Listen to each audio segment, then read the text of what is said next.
one of the first things I want to do is draw a distinction between the activists who are making these claims. And many of the activists don't identify as transgender, right? They're, quote, cisgender people who are making these radical claims. I want to distinguish the activists from ordinary Americans who may suffer from gender dysphoria, who may struggle with their gender identity, who may identify as transgender. Those people aren't necessarily activists of any sort. They don't necessarily believe any of this. Many of them know they're not the opposite sex, and they're trying to simply get by the best they can. And maybe they think transitioning is the best they can do to cope with this condition, but they know they're not actually the opposite sex. They don't go along with this. And so we want to make that distinction between people who are suffering, people who are struggling, and then activists who are promoting dangerous ideas. The second thing is that the worldview that the activists promote is inherently contradictory. It's full of mutually impossible claims. They're mutually contradictory. You can't say X and not X simultaneously with respect to the same thing. And they're doing this left, right, and center. And so I want to run through some of those.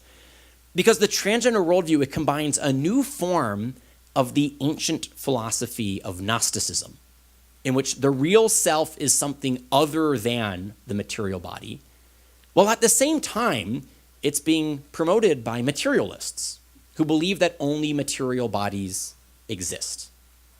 So only material bodies exist, but the real self is something other than a material body, so that a boy can be trapped in a girl's body.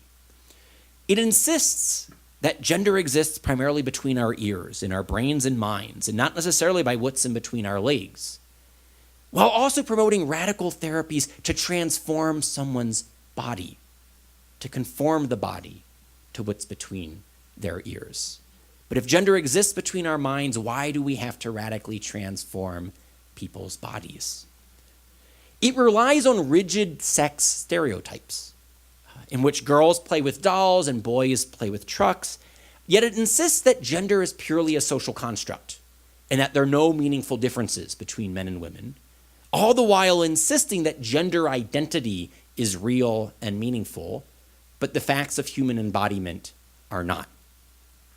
It embraces a radical, expressive individualism in which people should be free to do what they want to do and to define the truth how they wish it were to be defined, and yet it enforces a ruthless paternalism in which anyone who dares to dissent will be coerced and punished. I'm going to skip ahead. I'm looking at the clock, and I want to make sure I can get time for your questions. So that's some of the philosophical contradictions. I go at greater lengths in the books about how to think about what gender is and what gender identity is, and how gender identity could be determined by biology in the womb if gender identity is a social construct that's ever changing.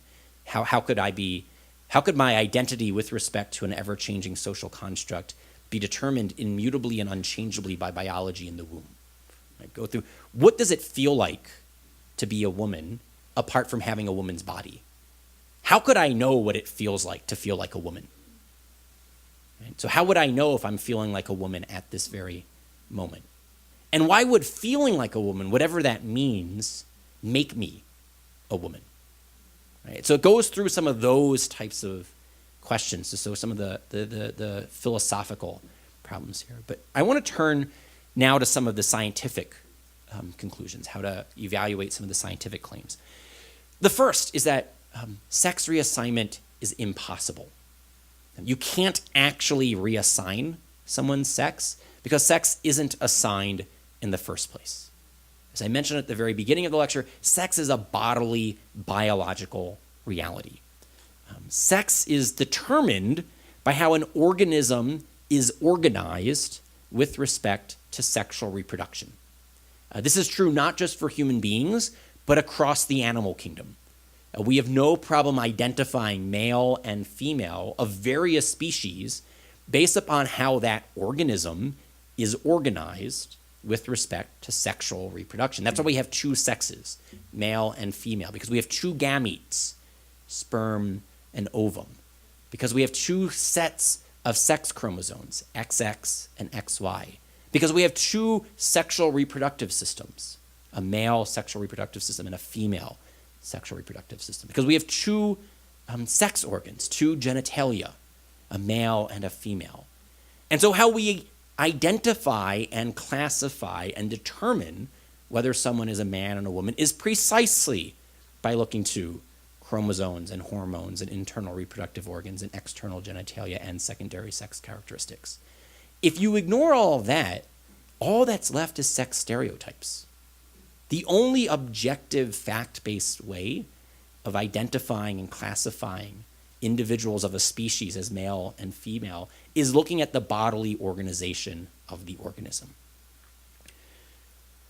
Modern science shows us that this commences at conception. Right? We inherit those chromosomes from our mother and our father, either XX or XY. That then gives rise to the development of certain sex organs that produce certain sex hormones, which then influence the development of our internal reproductive organs, our external genitalia, our secondary sex characteristics. All of this is taking place in the womb to such an extent by week 20 that ultrasound technician can identify, not assign, identify whether that child is male or female. Now, these sex differences matter to such a great extent that now, finally and thankfully, the FDA is requiring drug companies to run clinical tests on both men and women. Because men and women experience disease differently, and we respond to medicine differently. And at one point, unfortunately, many pharmaceutical companies only tested their medicine on men. It was easier to test medicine on men because they don't have a reproductive cycle. And so their bodies are more constant throughout the month. They don't have the variation that women's bodies have. But that's not a good scientific reason to ignore half of the population. It's precisely why you might want to say women and men differ in physical ways that might impact how they experience disease, a cardiac disease, respiratory disease, sometimes psychological illnesses. They impact men and women differently. And then also dosages of drugs, and just drugs in general, but in particular the dosage. The dosage that might be best for a male body might not be best for a female body. And so it's important that we actually recognize this. And it's not counter to medical science to rely on chromosomes and hormones and internal reproductive organs and external genitalia and secondary sex characteristics to identify men and women. It's not because some people wear suits and other people wear pantsuits that we're going to experience disease in medicine differently. It's not our gender identity, but it's the bodily differences. And there's no way to change that. There's no way to reassign the chromosomes and the hormones. And you can remove internal reproductive organs and secondary sex characteristics. You can't recreate them. The plastic surgery creates something that resembles the opposite sex's organs in appearance, but not in function, not in integration into the body. So Dr. Lawrence Mayer, a scholar at the Department of Psychiatry at Johns Hopkins and then a professor of statistics and biostatistics at Arizona State, scientifically speaking, transgender men are not biological men, and transgender women are not biological women. The claims to the contrary are not supported by a scintilla of scientific evidence.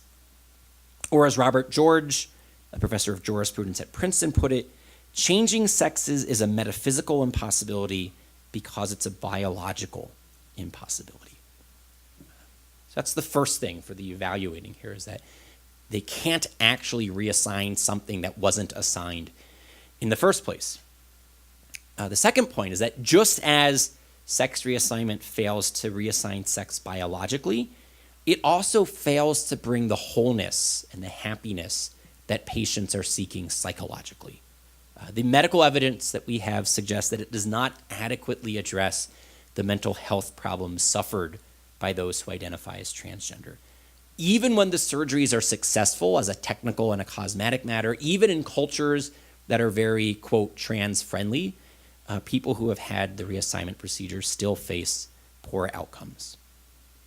So when Dr. McHugh saw the cover image of now Caitlyn Jenner on the cover of Vanity Fair. He wrote an essay about this.